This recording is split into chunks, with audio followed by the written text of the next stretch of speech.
계속해서 이제 2강 김경식 부사님 준비했습니다. 이제 이런 생각 가진 인간이란 존재는 어떤 것인가라는, 왜 우리는 하나님 없이는 허무할 수밖에 없는가, 이런 내용들을 가지고 우리 나누시겠습니다. 우리 박수로 감사합니다.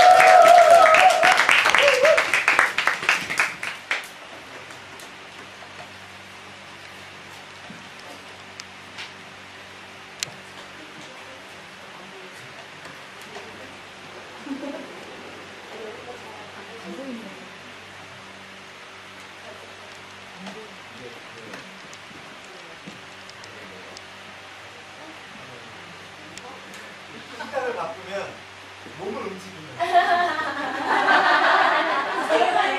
시간을 바꿔야 돼요.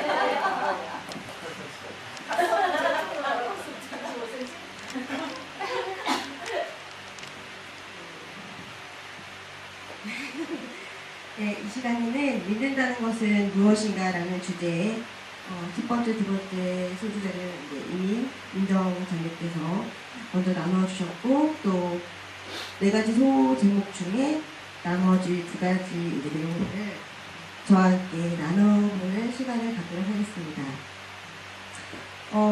먼저 예수다 모임에서는 이제 우리가 속한, 아까 목사님도 간단히 설명해 주셨지만, 속한 가정, 그리고 직장, 학교 또는 함께 나누고 있는 교회 공동체 안에서든 우리가 길을 가다가 또는 마트에서 이렇게 만나는 사람들에게 복음을 전달하고자 하는데, 어떤 내용을 어떻게 우리가 전달해야 될지 사실 잘 모르고 실질적인 방법이나 이런 것들이 되게 어색하기 때문에 그런 것들을 이렇게 잘 어떻게 하면 할 수 있을까, 이런 것들을 함께 나누고, 우리 목사님께서 귀에 쏙쏙 들어오는 명 강의를 통해서 재미있게 공부를 하고 있습니다. 그래서 배운 것들을 토대로 지금 저희가 나누고 있지만 그래도 막상 나누려고 하다 보니 긴장이 되고 네, 떨리네요 정말로. 어쨌든 그래도 이렇게 믿음 생활을 하면서 우리가 믿음 신앙생활 한 연수는 각각 다르지만 한 번쯤 그런 고민을 해보신 적이 있을 것 같아요. 언제까지 나 혼자 이렇게 신앙생활을 할까? 하나님이 열방을 그렇게 사랑하신다고 하시는데 나만 이렇게 편하게 주님 붙잡고 가는 것이 옳은 일일까?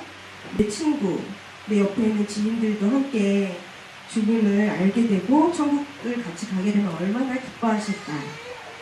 그래서 저도 그런 생각들을 되게 오래전부터 가지고만 있었고요.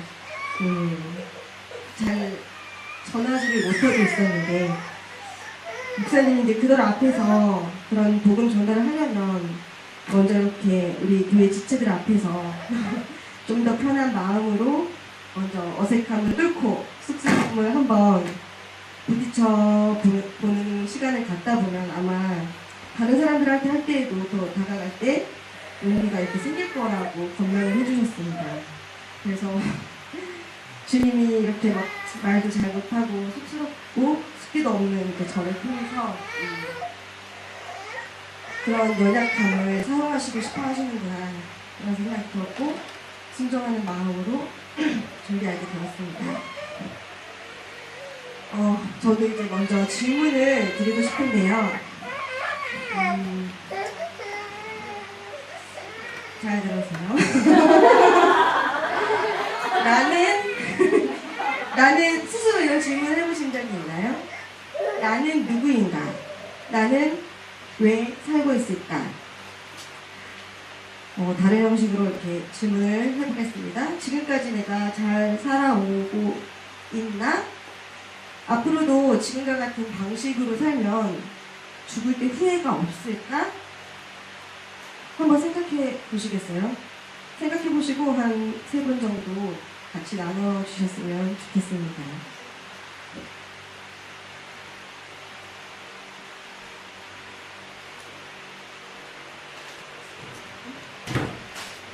나눠주시고 싶으신 분.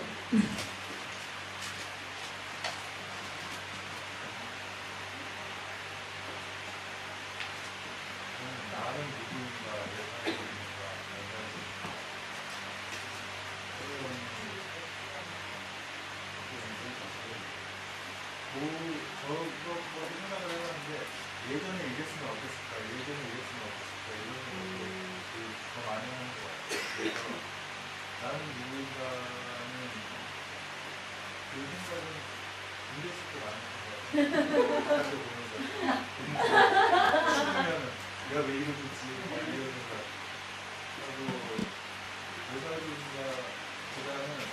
이게 생각이 정말 참인데 잘 살고 있는가는 지금 내 삶에서 만족을 하면 잘 살고 있는 것 같고 그리고 내가 만족을 못하면 불행하다고 생각하는 것 같아요. 그래서 정말 생각의 차이가 지금 한 상황에 내가 뭔가 열심히 하고 있고 근데 사는 게 다 똑같거든요. 열심히 하거나 교육에 가거나 그렇지만 어떻게 생각하냐에 따라서 내가 행복한가 그리고 어떻게 생각을 하는 이로써 내가 올바르게 하는가 이거는 다 자기 만족도인 것 같아요.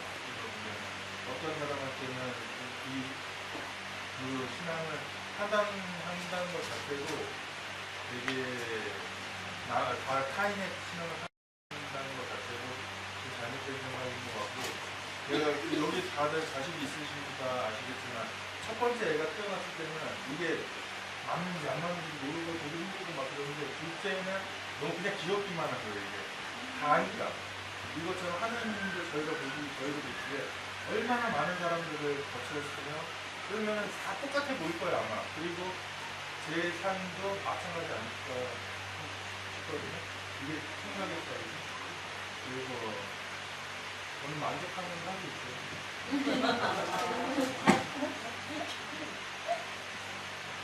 또 다른 분, 한 분 더.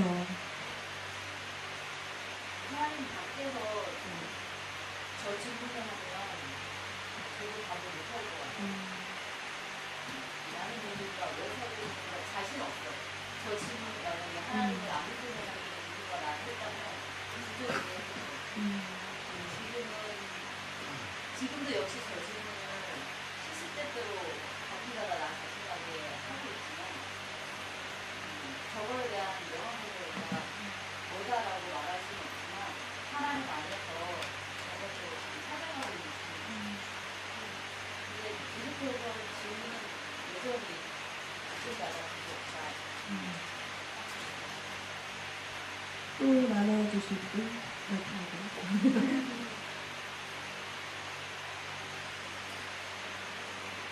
저는 죽을 때 후회없이 발전이 없는 것 같아요. 후회라는 게 이제 밀려나고 있는 다른 분을 생각하면 사실 교회 안에 있었지만 서울에 나와서 학교로 오기 전까지는 출석 포장만 열심히 드리는 교육이었고 수많은 합리화 예를 들어서 나는 돈을 벌어야 되니까 대학생이 돈을 벌니까 주말 알바를 해야 되고 하지만 그러니까 6시에 몇 땡 출석부장 찍고 9시부터 출근하고 그런 게 이제 의의가 됐으니까 나는 그대로 된 기록되느냐 그래서 뭐 그런 하나님이 인도하신 거지만 그 앞에 30이라는 숫자가 아니라 2라는 숫자 혹은 1이라는 숫자부터 잘 잊었으면 어땠을까? 라는 생각은 있을 것 같아요. 그리고 그냥 세상적으로는 좀 더 젊었을 때 지금에 와서 느끼는 거지만 직장이나 취업이라든가 이런 거를 그렇게 고민하지 않고 정말 20대 때 이것저것 사업이든 뭐든 해봤으면 어땠어. 본인 목표입니다. 되게 아까 농담으로 4cm 흑발표 얘기를 했지만 그런 부분에 있어서 되게 정형화되어 있었던 것 같아요. 기업을 들어가서 이런 일이 되게 정형화되어 있었던 것 같아서 그런 부분에 대해서 이제 해보지 못한 거 그런 거에 대한 후회는 있을 것 같은데 지금의 삶에 충분히 아까 방석 부장님 얘기하신 것처럼 만족하고 또 하나님과 내가 뭘 부족하지만 하나님이 그래도 늘 같이 함께 계신다는 느끼는 소리는 지금 하나님이 보시기에 충분하게 잘하고 있다는 의미가 아니라 내 자신이 만족감이 있게 살고 있기 때문에 미련은 없어서 조금 더 어렸을 때 조금 더 잘했으면 그런 마음이 신앙이 좀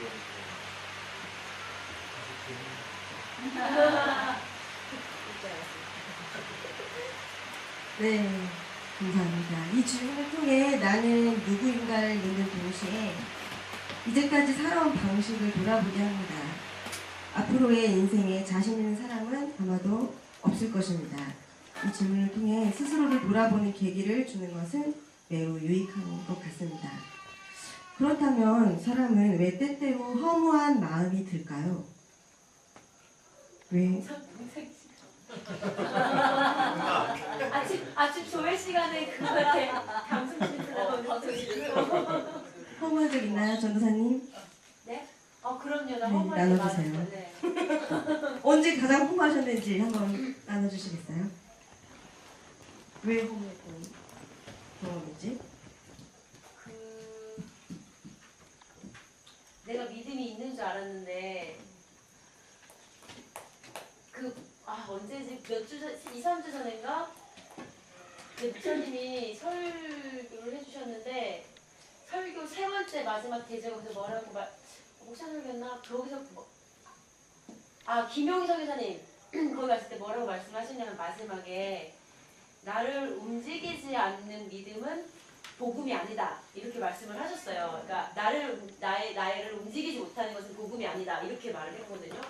근데 그 말을 듣는데 여러 가지 내한테 있었던 많은 이제 신앙의 그런 것들이 딱 훌쩍 지나가면서 과연 내가 움직이지 못하고 헤어나오지 못하고 계속 이 자리에 있는 게 뭐지? 막 이런 거 있잖아요. 내가 이제까지 믿은 게 후회됐다 이게 아니라 내가 믿음이 있다라고 여기면서 살아왔던 이 시간들이 도대체 뭐지? 복음의 능력이 없단 말인가? 막 이런 것들?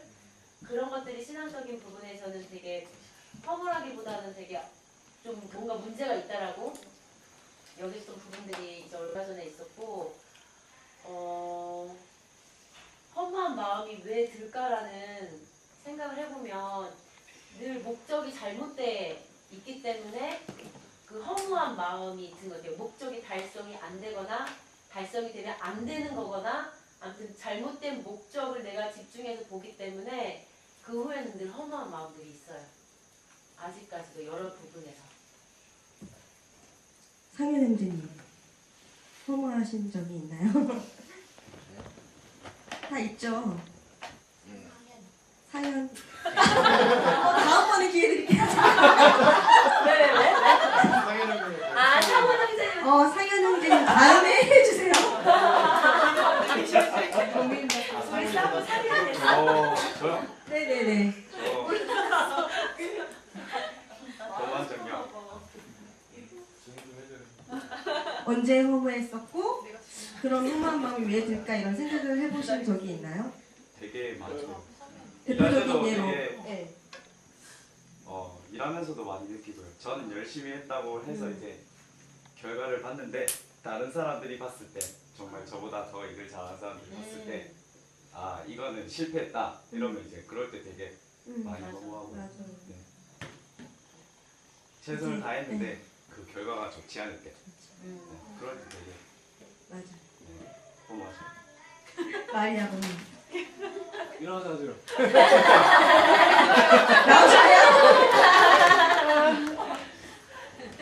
저도 비슷한데 뭐 목표가 있는데 그 방향으로 제대로 안 가고 그럴 때 많이 허무해지고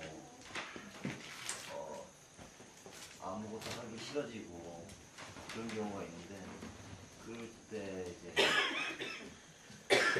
교회 가기 싫어질 때도 있어요. 되게 심할 때인데 그럴 때 이제 보통 바로 잡고 빨리 해야 되는데 그때 필요한 건 기도인 것 같아요. 기도도 안 하게 되고 이렇게 하면 완전히 회복이 안 되더라고요. 오래 가고 그럴 때 이제 허무한 마음이 되게 많이 들었었는데 그럴 때마다 이제 더 나가려고 하고 기도하고 말이 그래야 되는 것 울어요. 같아요.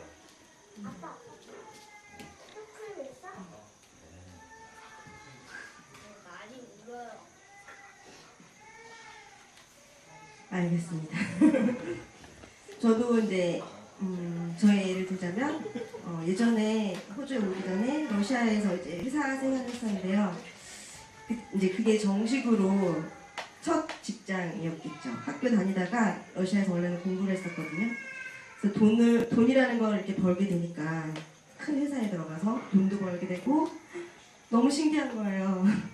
회사원으로서 내가 막 뭐라도 된 듯한 느낌에 어렵게 계속 공부하고 막 찌질하게 이렇게 있다가 그래서 되게 처음에 너무 좋았던 것 같아요. 그래서 막 의욕에 불타서 돈도 열심히 모으면서 쓰고 싶은 것도 마음껏 썼고 친구들 만나서 막 먹자 사주고 부모님께 돈도 보내드리고 뭐 동생한테 전화 오면 뭐 필요해 이러면은 그래 사주기도 하고 네 처음에는 그럴 수 있는 맞죠? 사줬어 안 사줬어? 65만 원짜리 시계를 저기 스노우보드 뭐 이런 거 장비도 막 사달라고 그러더라고요. 네. 그래가지고 처음에는 그럴 수 있는 어떤 상황들이 너무 행복하다라고 생각했던 것 같아요. 그래서 처음에는 그랬는데 시간이 점점 흐르고 일도 더 힘들어지고 타지에서 너무 외롭게 혼자 지내다 보니까 어느 순간 이렇게 돌아봤을 때 내가 여기서 왜 이렇게 고생만 하고 그냥 이렇게 나이만 들고 있는 건 아닌가라는 생각이 들었습니다. 혼자 있는 시간이 너무 고독해지고 허무하다라는 생각밖에 오지 않더라고요. 네, 그래서 내가 여기서 더 있어야 되겠다라는 이유를 찾지 못하고 한국으로 이제 돌아가야겠다고 이렇게 결심을 했던 것 같습니다. 우리가 잘 알고 있는 솔로몬 왕도 인생의 황혼이 깃들 무렵 그의 고백이 아쉽게도 헛되고 헛되며 헛되고 헛되니 모든 것이 헛되다라는 것이었습니다. 사람이 언제 허무함을 느낄까요? 이 일을 왜 하는지 이유가 없을 때 허무함을 느낍니다. 힘든 일을 해도 그 일을 하는 이유가 명확하면 허무하지가 않습니다. 열심히 공부하는 예를 한번 살펴볼게요. 우리 학생들 있죠? 열심히 공부했던 효빈 왜 열심히 공부를 했는지 이유를 한번 되돌아보면서 나눠주실 수 있나요? 저는 일단 불확실한 걸 싫어서 공부를 열심히 하면 일단 점수가 잘 나오니까 점수가 잘 나오면 거기서 고를 수 있는 과들이 많아지고 좋은 과. 네, 그리고 제가 가고 싶은 과가 있는데 점수가 안 돼서 그걸 못 붙게 되면 그게 또 후회할 것 같아서 공부를 열심히 했던 것 같아요. 그러면 여기서 좋은 대학을 또 가기 위해서 공부를 했던 이유도 있을 텐데 그러면 왜 좋은 대학을 우리가 갈까요? 얘기를 해주실 수 있나요? 왜 좋은 대학교로 가냐고요? 네.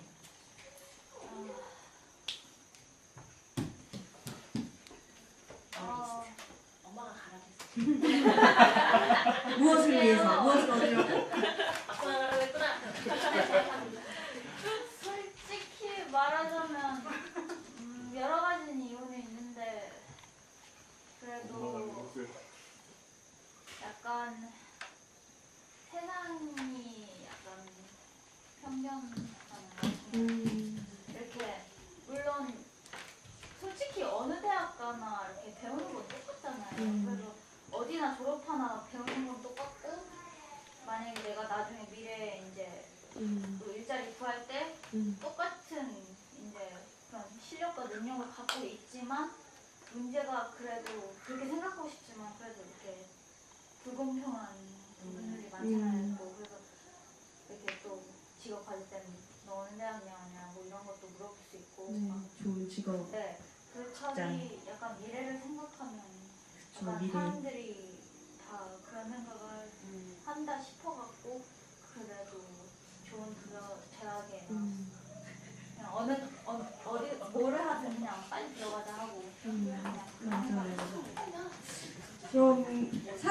좋은 직장을 얻으려고 할까요? 돈을 많이 벌려고. 그리고 우리가 돈을 벌다 보면 명예. 왜 우리가 돈을 많이 벌죠? 보통 소유. 소유욕. 채울 수 그 또 미래를 대비하는 안전. 안전한 나의 미래? 노후 대책. 노후 대책? 노후 대책.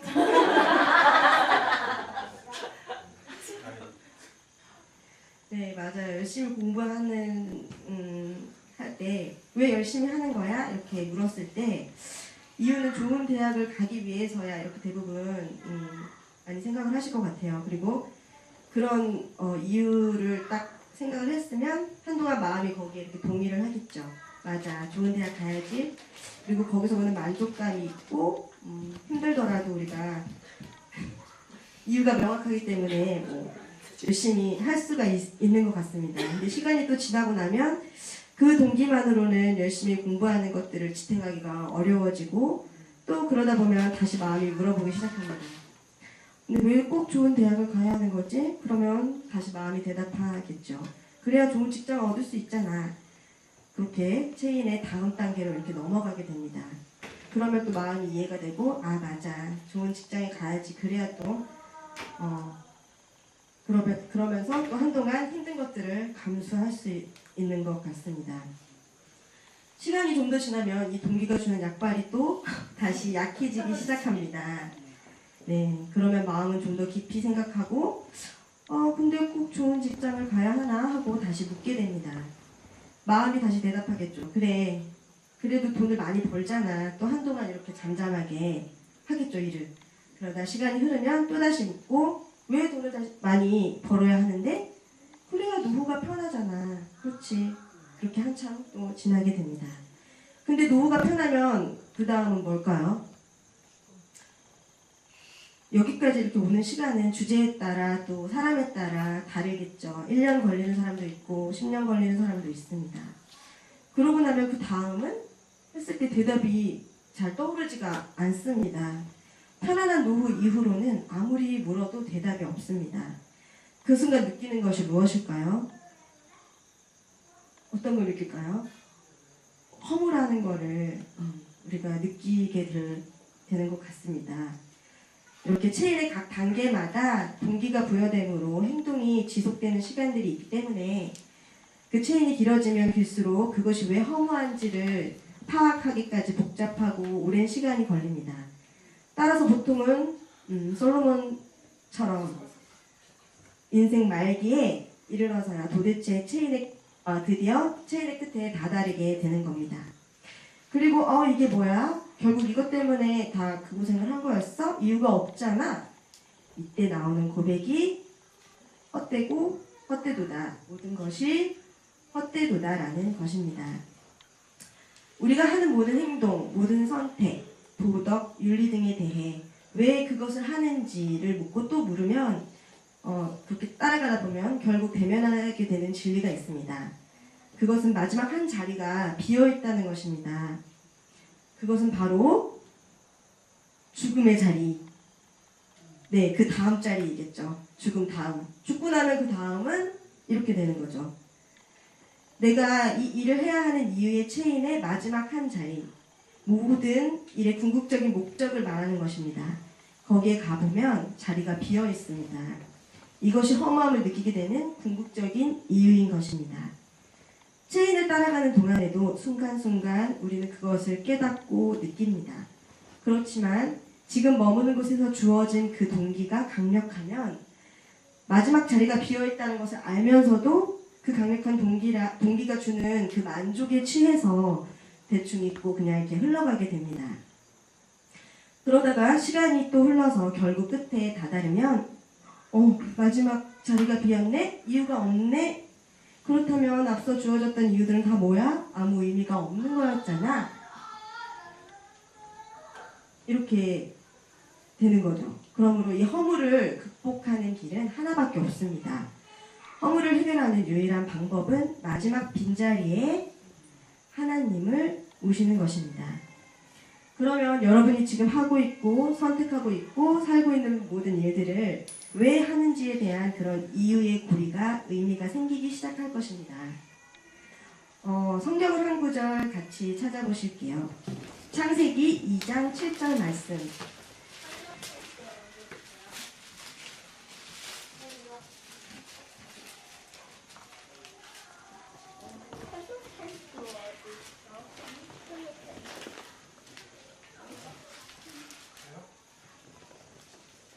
찾으셨나요?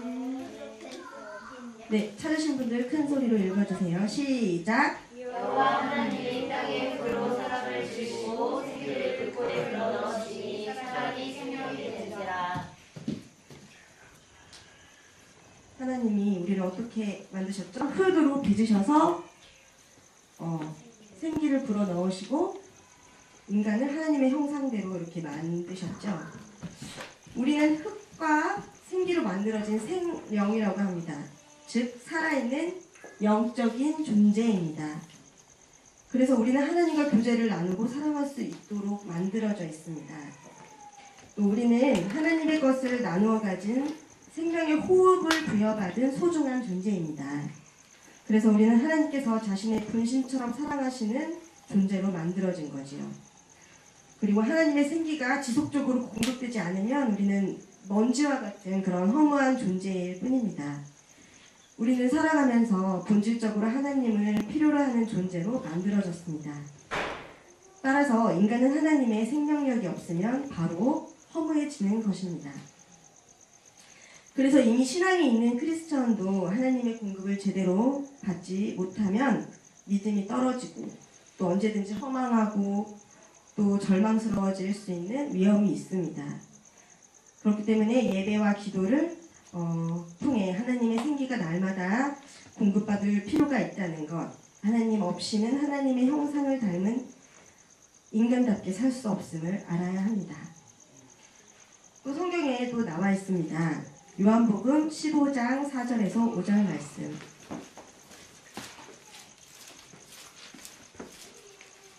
요한복음 15장 4절에서 5절 말씀.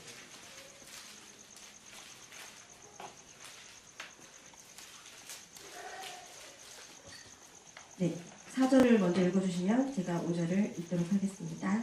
시작. 내 안에 거하라. 나도 너희 안에 거하리라. 가지가 포도나무에 붙어있지 아니하면 절로 열매를 맺을 수 없음과 같이 너희도 내 안에 있지 아니하면 그러하리라. 나는 포도나무요 너희는 가지라.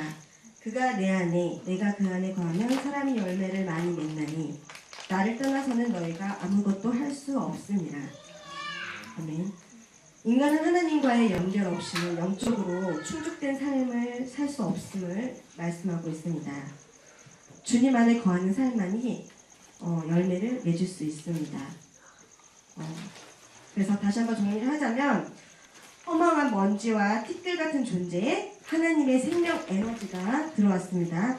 바로 하나님의 생기였습니다. 인간 스스로는 인생의 허무감에 빠질 수 없는 그런 존재였지만 그 코에 하나님께서 생명의 숨을 딱 불어 넣어주시는 순간 인간은 살아있는 영적인 존재, 즉 생명이 되었습니다.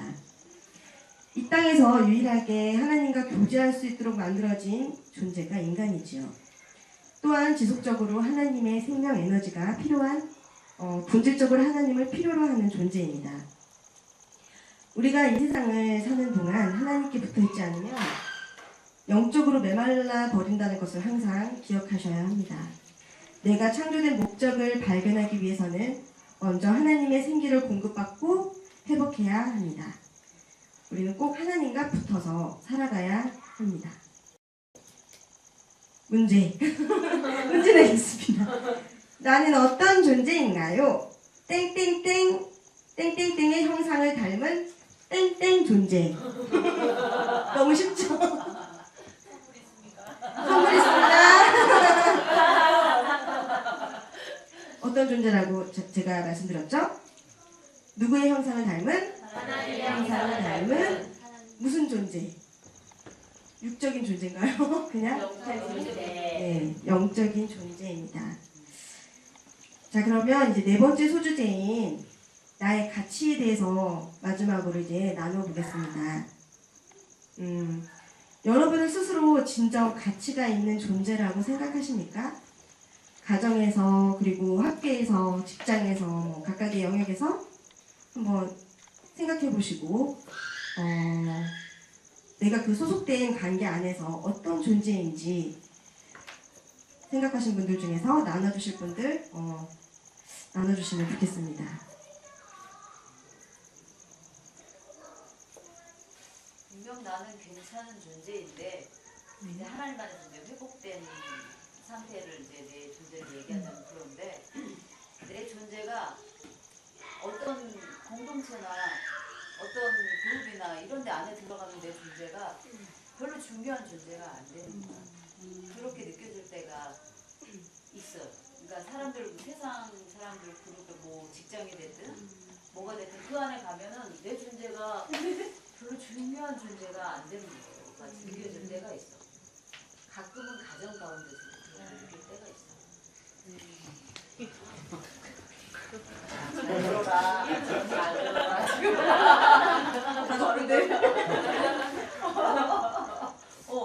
그럴 때가 있어. 또 다른 분. 네. 직장에서 이제 부하 직원들하고 항상 얘기를 할 때 그런 얘기를 많이 하거든요.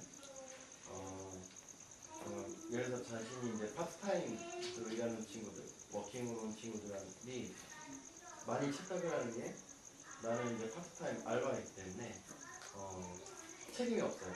그냥 책임이 없고 시키는 일만 하는 존재라고 스스로를 생각해요. 그래서 어떨 때는 정말 책임감이 없을 때도 있고 어떤 사건이 터지거나 문제가 잘못됐을 때 강 건너 불면서 자기 일이 아닌 거예요.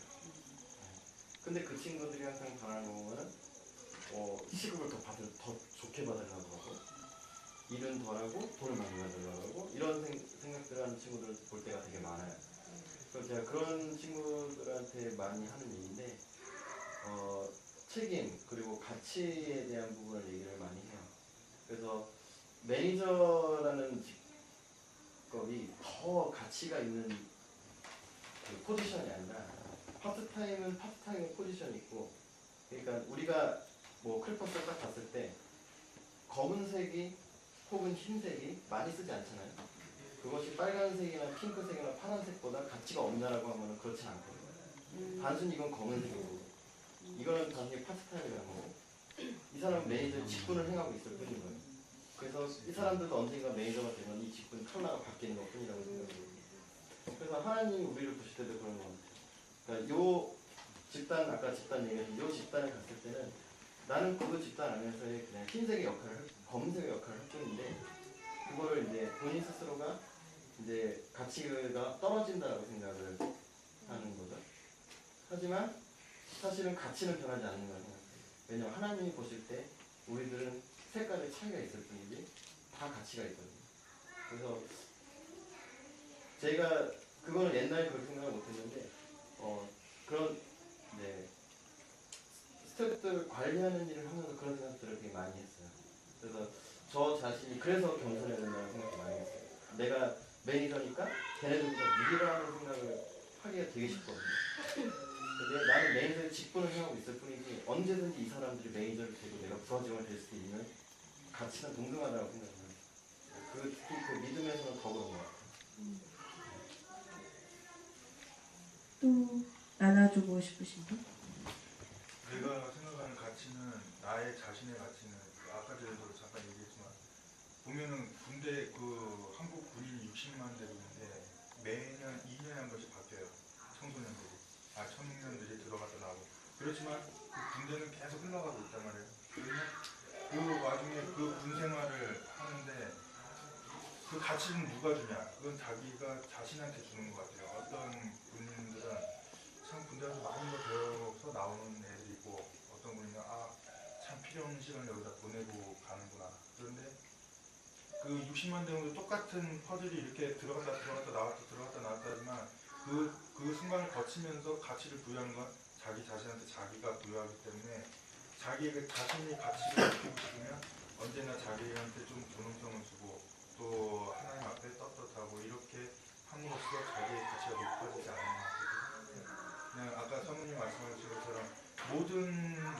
제가 살다가 죽어도 세상은 계속 흘러갈 것이고 뭐 여기서 누가 왔다 떠나도 그냥 저희 애당 교회에서 많은 사람들이 들어왔다 나왔다 하잖아요.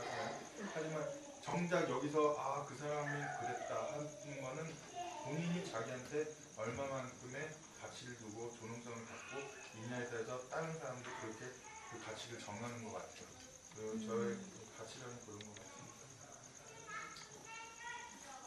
네, 한 가지 질문을 제가 더 드릴 텐데 이번에는 대답 안 해보신 분들이 해주시기 바랍니다.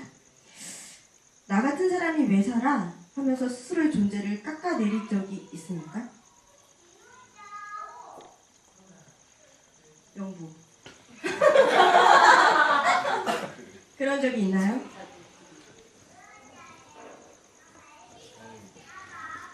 한 번도 없는 것 한 번도 없어요. 작년에 자존감 테스트 자존감이 엄청 높은 높았었습니다. 1인이죠? 왜냐면 저는 항상 뭘 하든지 저를 돋보이게 싶어 하기 때문에 자, 은지. 네, 나눠주시겠어요? 저도 뭐 딱히 없는데 근데 그런 게 있어요. 그냥 제 스스로 좀 짧게 살고 싶다는 생각은 들지만 지금 내가 왜 살까라는 질문을 딱히 해본 적이 없어요. 왜냐하면 그 믿음이나 이런 신앙이 정립되기 전에 이미 우리는 하나님을 위해 산다 이렇게 정립이 먼저 되어버린 경우라서 사실 거기에 대한 질문을 뭐 딱히 해본 적은 없는 것 같아요. 그리고 그만큼 뭐 내 스스로 이렇게 자신감이 내 삶에 대한 자신감이 없었던 것 같아요. 혹시 이런 생각을 해본 적이 있는 분? 마지막으로 자진해서 한번 말씀해 주실 분 있나요? 상현 형제는 이렇게 눈을 자꾸 굴리면서 말을 할까 말까. 저요? 네. 아니 저 안 돼. 아니요. 없어요? 알겠습니다. 네, 우리의 마음이 이렇게 무거워지는 경우 중 하나는 스스로를 하찮은 존재라고 생각할 때입니다. 한국 고속도로 달려가다 보면은 그 위에 전광판이라고 하나 거기에 뭐 이렇게 써 있잖아요. 교통사고로 오는 뭐 몇 명 사망. 뭐 이런 게 써 있어요. 저도 보고 되게 놀랐는데 이런 거 보신 분들 계실 것 같아요. 때로는 인간의 존재가 이렇게 통계에 불과하다는 것으로 느껴질 때도 있고 또 이렇게 나눠주신 분들처럼 여러 가지 그 존재에 대해서 되게 낮게 생각하시는 분들도 있을 것 같습니다. 하나님은 근데 사람을 어떻게 생각하실까요? 말씀 세 군데를 함께 찾아보겠습니다. 먼저 스바냐 3장 17절 말씀.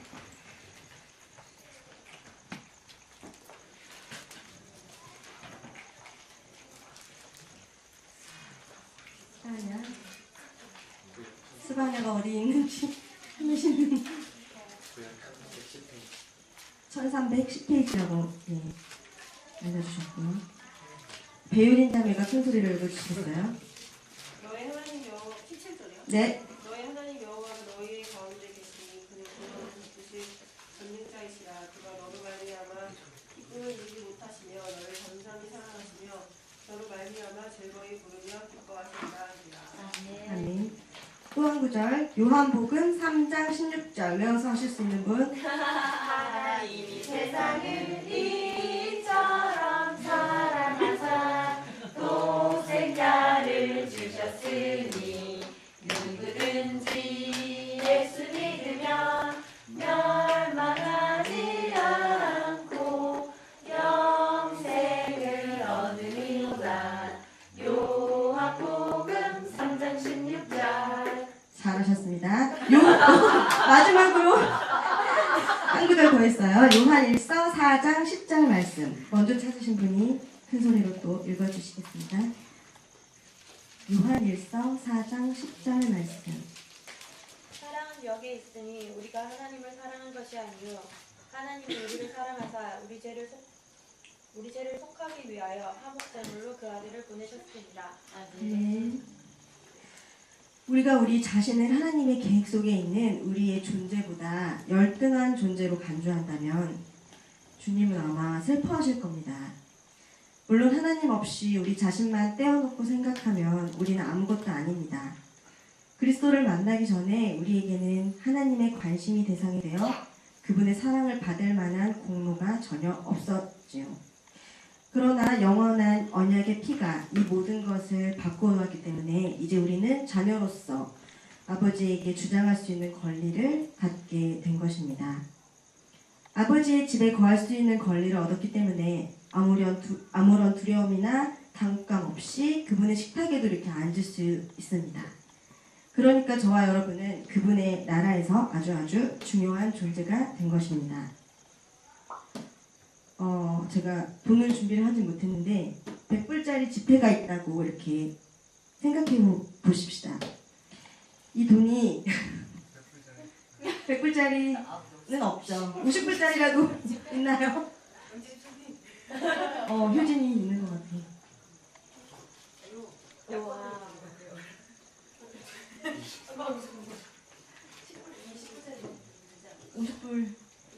50불짜리라면 네. 20불. 좀 작은데. 20불이 100%치 있습니다. 없네. 그래서 저 20개 받았어요. 네. 어제 많았는데. 그냥 할게요. 20불 할까요? 네, 빌려주실 수 있어요. 카드죠, 카드. 카드가 있다고 칩시다. 이미 찢어졌는데요? 빳빳할 때나 구겨졌을 때나 이 돈이 밟혀가지고 흙먼지가 묻었을 때나 지폐의 가치가 변함이 있을까요? 이거를 소망아 너 이거 가질래? 이렇게 할 때나 휘겨가지고 남의 돈이라 미안해요. 가질래 나네. 이렇게 구겨지고 더러운 돈이라고 해도 가치가 떨어지지는 않는 것처럼 하나님이 우리를 보실 때도 그렇습니다. 나의 인생이 빳빳한 지폐처럼 번듯하게 잘 나갈 때도, 그리고 혹은 구겨진 지폐처럼 고난으로 망가져버릴 때도, 심지어는 사람들에게 멸시받으며 발길질 당하는 치욕스러운 상황에서도 하나님은 절대로 우리를 버리지 않으십니다. 하나님의 눈에 우리의 가치는 조금도 변함이 없기 때문입니다. 넌 가치가 없어. 너 같은 게 살아서 뭐해. 이 무용지물 같으니라고. 이런 사탄의 거짓말에 속아서 사람들은 스스로 자신의 가치를 휴지처럼 내버리기도 합니다. 그러나 그건 진실이 아닙니다.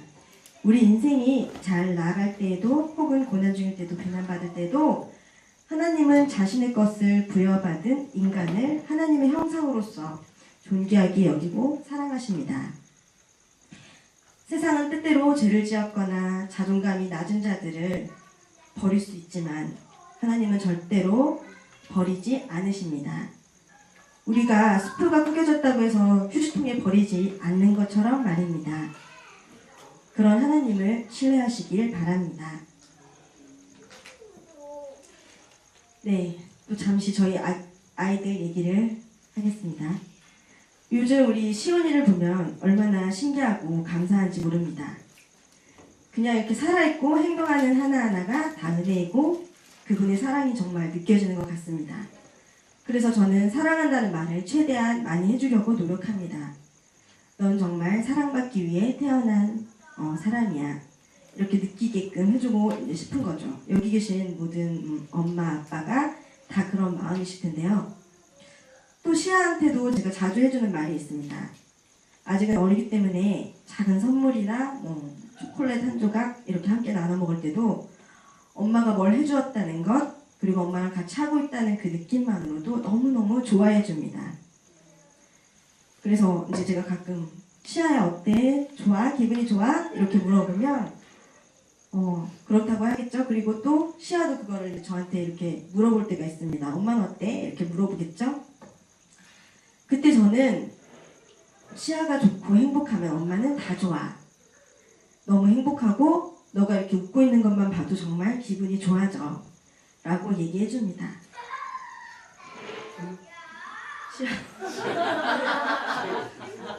웃고 있네요. 네. 이렇게 존재만으로도 부모에게는 자녀가 기쁨이 되는 것 같습니다. 하물며 우리 하나님은 어떠실까요? 반대로 하나님이 가장 슬퍼하실 때는 우리 자녀들을 이렇게 비유로 비춰봤을 때 내 아이가 조금이라도 위축되어 있거나 어떤 일로 좌절하거나 속상해하는 모습을 볼 때가 아닐까라는 생각을 해봤습니다. 하나님의 자녀된 건세를 주셨는데도 세상 가운데 열등감이나 자괴감, 정말 쓸데없는 그런 고민 등으로 우리가 스스로 무덤을 파고 들어갈 때 하나님의 마음이 어떠실까요? 타인 또는 스스로 정한 가치 기준이나 자신의 어떠함과 상관없이 단지 하나님의 자녀라는 것만으로도 여러분은 가장 사랑스럽고 가치 있는 존재임을 선포하시기 바랍니다. 장애를 지닌 자녀든 하나부터 10까지 돌봐줘야 하는 생존 가능한 그런 어린 아이든 자녀가 스스로 아무런 기능을 하지 못해도 부모는 그의 존재만으로 행복하고 즐겁습니다. 가만히 존재하는 것만으로도 부모를 기쁘게 하는 능력, 이것이 자녀가 가진 힘입니다. 여기 계신 바로 여러분들이 그 사람입니다. 마지막으로 누가 뭐라 해도 당신은 소중합니다 라고 옆에 계신 지체분들에게 고백해 보겠습니다. 당신은 누가 뭐라 해도 정말 소중합니다. 네. 그리고 나의 업적과 상관없이 하나님은 여러분을 그리고 저를 사랑하십니다. 네, 이상으로 준비한 내용을 마치겠습니다. 감사합니다.